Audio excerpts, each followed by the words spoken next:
The Intercept is reporting that another Doctors Without Borders hospital was attacked, this time in Yemen. Now, the last time, of course, it was the U.S. bombing a facility in Kunduz, Afghanistan.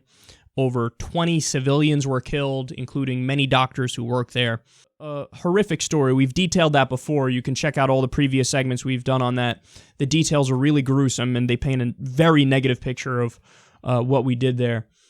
But in this case, it's Saudi Arabia and the Saudi-led coalition that did it. They say, quote, a hospital in northern Yemen, supported by Doctors Without Borders, was bombed, killing at least 5 people and destroying several buildings that were part of the facility.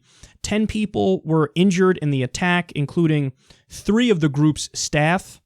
The attack was done by the Saudi-led coalition. More than 6,000 people have been killed in the war, including over 2,800 civilians, the majority of them from airstrikes.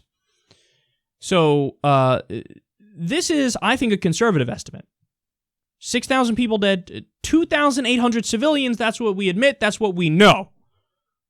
So that's not good. Now, Saudi has been using illegal cluster bombs for the attacks, supplied to them by the U.S. Now, it actually gets worse because when they attack and they kill civilians, what remains of the bombs says made in the U.S. on it. So there have been reporters on the ground who have said very directly, like, yeah, no, this is breeding anti-American hatred.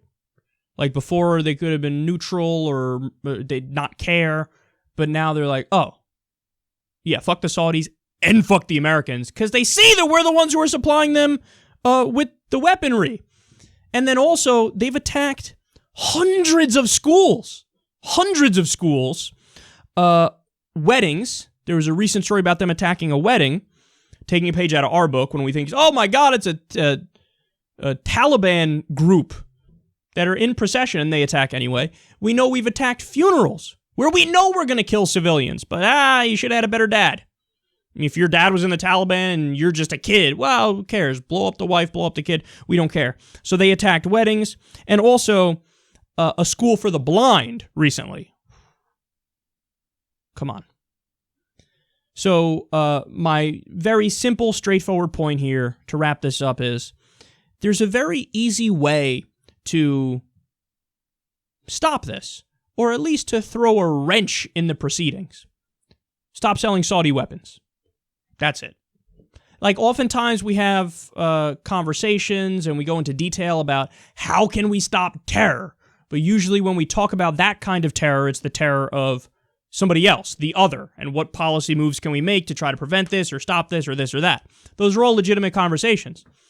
But the easiest kind of terror to stop is the kind that we participate in with our allies. In this case, the Salafi terror state, the lunatics, the fundamentalists in Saudi Arabia. So there's an easy way to stop this one, and it doesn't require invading anywhere or doing more drone strikes or more airstrikes or special ops or this or that. Very simply, stop fucking selling them weapons. Stop selling them weapons. And then if they get it somewhere else, okay, but at least we know that we did our part and they're no longer our weapons that are contributing to killing women and children and innocent civilians. That's what I want. And then also, I just don't want my money going towards stupid shit like that when we have, a situation here where you can go bankrupt for not having health insurance. Or there's a student loan debt crisis. There's a fucking water crisis in Michigan right now. And we're spending money to give to Wahhabi lunatics to blow up innocent civilians? It's illegal weaponry too, the cluster bombs, illegal under international law. Get the fuck out of here. That's what we can do on this front. It's very common sense, very straightforward, and we should do it now.